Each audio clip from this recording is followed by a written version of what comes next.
काम करा ना होय सर त्यांना ना जागा अधोरेखित करून द्या त्यांना सगळ्यात महत्वाचं ते जागा आहे ना आहेत ना त्या जागा करायच्या अगोदर जागा हो काय असेल ते असू द्या तुमच्या 1 गुंठा असू द्या 2 गुंठा अधोरेखित करून द्या त्यांना काय असू द्या 2 गुंठे घ्या 4 गुंठे घ्या कोणाचं काय असेल ते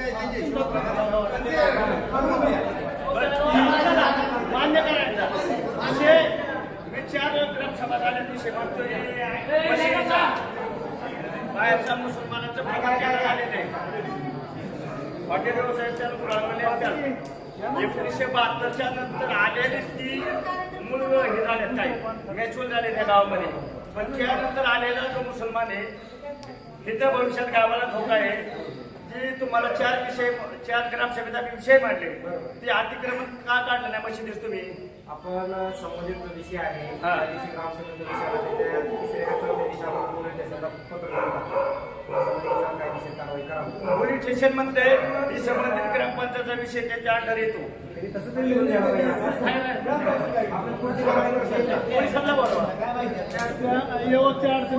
ऐका ऐका त्या यवतच्या अडचणीसाठी बाहेरची लोक इथे नको काच मारलोय का पोरांनो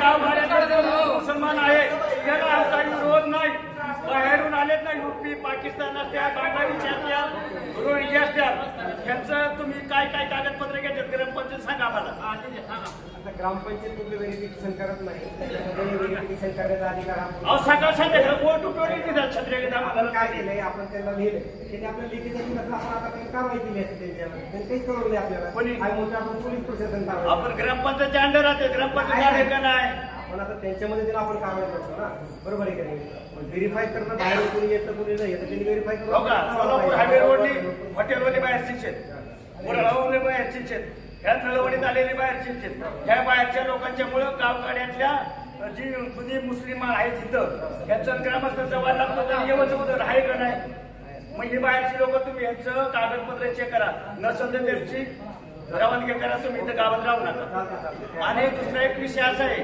की ह्या कासोडी गावामध्ये पुरंदर तालुक्यातलं तिसरे गाव आहे जिल्हा कोणते परिवार कमीत कमी 5 ते 6 पिढ्या आपल्या नाथसाहेबांच्या जालिंदरनाथाच्या मंदिरात येतात का पण हे पूर्वी 2010 नंतर ग्रामपंचायतीला दर्गा म्हणून किंवा मशीद म्हणून कोणी नोंद लावली ह्याची एक चौकशी करा आणि ते हिंदूंचं मंदिर हिंदूंच्या ताब्यात द्या नसल तर आम्ही सगळे गावाचे हिंदू तरुण युवक आम्ही ते मंदिर ताब्यात घेऊ 2010ला कोणी नोंद केली ग्रामपंचायत दप्तरी दर्गा म्हणून ह्याची चौकशी झाली पाहिजे आणि त्याचे सगळे पूर्वीचे फोटो त्या मंदिरामध्ये त्रिशूळ फोटो होते भगवं वस्त्र होतं कोणते परिवार वर्षातून 25 कुटुंब येऊन विधिवत पूजा करतात वर्षातून यात्रा करतात खेनट परिवार आपल्या इथं कार्यक्रम करायला दरवर्षी महोत्सव करायचा मग हे दर्गा म्हणून झाली कशी ह्याची चौकशी वरिष्ठ स्तरावर झाली पाहिजे आणि ते हिंदूंचं मंदिर हिंदूंच्या ताब्यात आलं पाहिजे बरोबर काय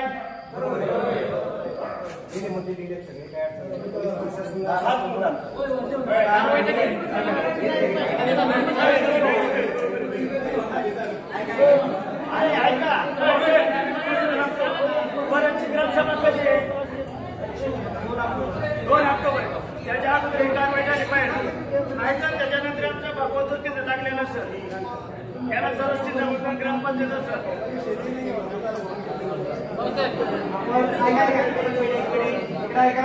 पाठिंबाची मंडळी आपण मामाजी साहेबांनी सगळे विषय लिहून घेतलेले आहेत या संदर्भात आपण पोलीस प्रशासनाची सखोल चर्चा करू या संदर्भात काय कारवाई करता येईल त्यासाठी आपण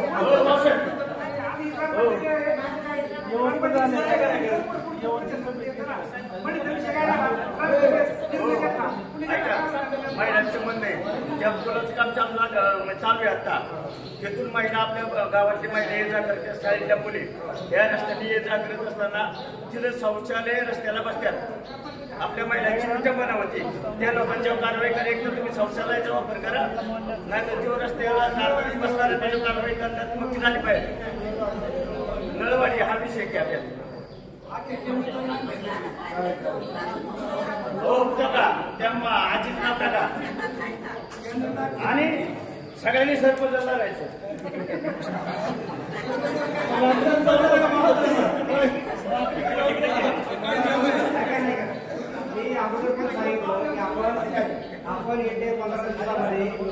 म्हणजे तिकडे कामटवाडी न करता पूर्ण जावलीवाडी असेल, कासरोडे असेल किंवा नळवाडी असेल या सगळ्या वाड्यांवरती प्रचार प्रसिद्धी करतो 15 दिवस आणि 16व्या दिवशी आपण कारवाई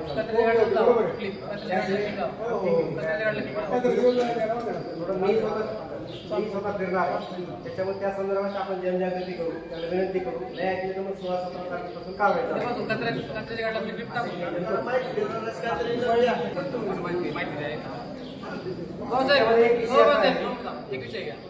गाव आपले मसगाव किती आहेत? 3 गावच्या पोलीस पाटलांनी बाहेर लोक कोण राहतात काय राहतात सगळी माहिती ग्रामपंचायतला पुरवायची. पोलीस पाटलाचंच काम आहे. आमच्या आहे का पोलीस पाटील आहे की कोण म्हणलं नाही शिकास आहे अजूनही शिकास आहे चालू घ्यायचा कोण म्हणलं चालत नाही. चौकशी करा कालच चौकशी केली आम्ही कालच चौकशी केली अजूनही आहे अजूनही पाटील आहे तो चालतंय. विषय असा आहे आता तुम्ही सगळ्यांना ऐकलेलं आहे जे पोलीस पाटील तिन्ही गावचे असतील त्यांना विनंती अशी आहे की बाहेरून कोणी आलं गेलं हे सगळी जबाबदारी त्यांच्यावर आहे. ठीक आहे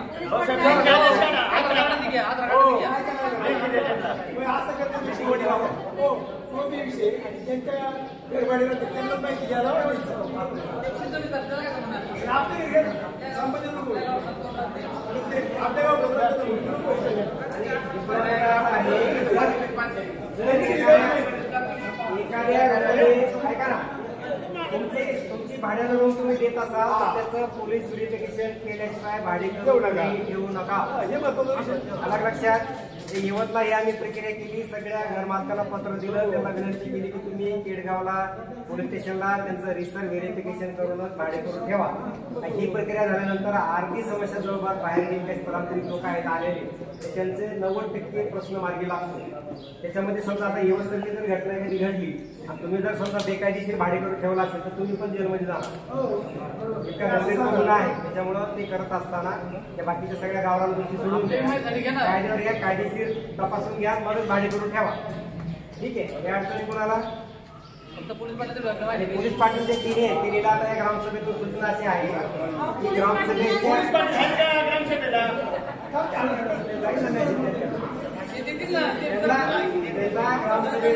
ग्रामसभेच्या संदर्भ टाकून आपण पत्र देणार आहोत. सर्वे करून सादर करा याची काळजी घ्या म्हणून. तत्पूर्वी जे कोणी उपस्थित असतील त्यांना पण मेसेज आहे की आपण आपापल्या जुनी गावाचा सर्वे करून पोलीस स्टेशनला माहिती कळवावी. ठीक आहे. चला पुढे जाऊ. आणि आता काय खांबा फाटीवरून गाडगुडी ना त्यात कंपनी झाल्या आता रोड आहे बारीक 10 फुटी आणि गाड्या 10 फुटी जातात आणि त्या गाड्या एवढ्या फाटतात ना आणि आमची वस्ती रोडच्या कडे आहे. त्यामुळे 12 मध्ये सारखे गाठ होऊ नये म्हणून तुम्ही काहीतरी 2-3 स्पीड ब्रेकर टाकून द्या वस्तीपाशी किंवा मग त्या कंपनीला तरी सांगावं. आपण काय केलं वड्याचं पाणी काढून दिलं चालू केलं. कुठला विषय नळवाडी तिथे काय केलं आपण वड्याचं पाणी काढून दिलं दुसऱ्या पुलात.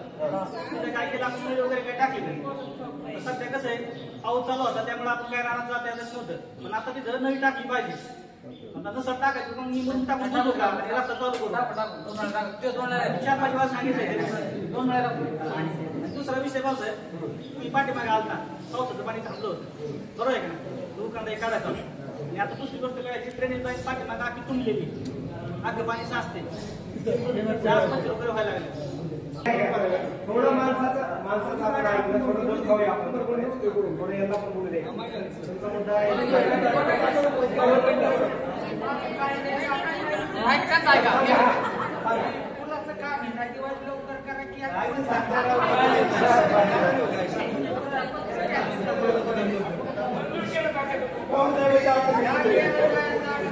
आपण ऑलरेडी 3-4 पत्र देतात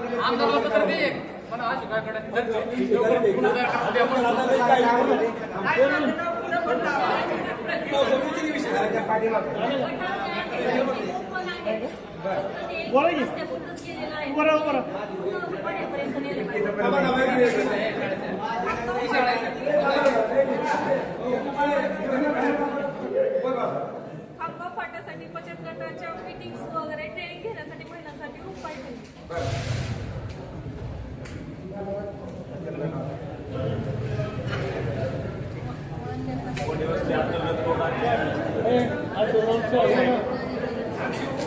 चला बाकीच्या विषय आणि गटावले आता सगळ्यांनी आपापल्या जागेवर उभे राहायचे. सगळ्या तिकडे आहे का आपापल्या जागेवर उभं राहा. आपल्याला शपथ घ्यायची आहे. मी म्हणणार आहे माझ्या पाठीमागे सगळ्यांनी म्हणा. थोडासा हात थोडासा हे करा सगळ्यांनी. अंतर द्यावा. आम्ही कासोडीकर अशी प्रतिज्ञा करतो की बालविवाह करणार नाही. बालविवाहाच्या कोणत्याही कार्यामध्ये सहभागी होणार नाही. तसेच बालविवाहास प्रत्यक्ष अप्रत्यक्ष मदत करणार नाही. बालविवाहाने मुलांच्या शैक्षणिक सामाजिक मानसिक शारीरिक आयुष्यावर परिणाम होतात याची आम्हाला जाणीव आहे. बालविवाह कायदेशीर गुन्हा असून त्यासाठी तुरुंगवासाच्या शिक्षेची तरतूद आहे. बालविवाहाची माहिती मिळाल्यास आम्ही 1098 या क्रमांकावर संपर्क साधू व प्रशासनास संपूर्ण सहकार्य करू. आम्ही आमच्या गावात आजूबाजूला शहरात बालविवाह होणार नाही याची दक्षता घेऊ. सर्वांचा एकच नारा बालविवाह मुक्त करू. कासोडी हमारा. जय हिंद. आज या ठिकाणी आपल्या कासोडी ग्रामपंचायतीच्या माध्यमातून आज ग्रामसभा या ठिकाणी आपल्या गावच्या विद्यमान सरपंच सौभाग्यवती धनश्रीताई टेकवडे यांच्या अध्यक्षतेखाली या ठिकाणी ग्रामसभा पार पाडली. आणि या ग्रामसभेची संपूर्ण माहिती आपल्याला या ठिकाणी आपल्या गावचे ग्रामसेवक अतिशय सुटसुटीत आणि सर्वांना कळेल अशी आणि सर्वांचं ऐकून घेऊन चांगल्या पद्धतीने जी माहिती दिली ती आपले सन्माननीय सर्वोदय साहेब, ग्रामपंचायतीचे सर्व सदस्य, कासुर्डी विकासचे सर्व सदस्य, माजी सरपंच आणि सर्वच ग्रामस्थ आपण या ठिकाणी या ग्रामसभेसाठी मोठ्या संख्येने उपस्थित राहिला. आणि या ग्रामसभेमध्ये आपण भाग घेऊन विविध प्रश्न आपण या ठिकाणी मांडले, विविध अडचणी या ठिकाणी मांडल्या. त्या सर्व अडचणी ग्रामपंचायत माध्यमातून सोडवण्याचं आश्वासन सरपंच आणि ग्रामसेवक यांनी आपल्याला दिलेलं आहे. आणि निश्चित ती कामं सर्व आपल्या मार्गी लागतील. आपण सर्वांनी अतिशय शांततेने ही ग्रामसभा पार पाडली याबद्दल मी आपल्या सर्वांचं ग्रामपंचायतीच्या वतीने आभार व्यक्त करतो आणि ही ग्रामसभा संपली अशी जाहीर करतो. जय हिंद. जय हिंद.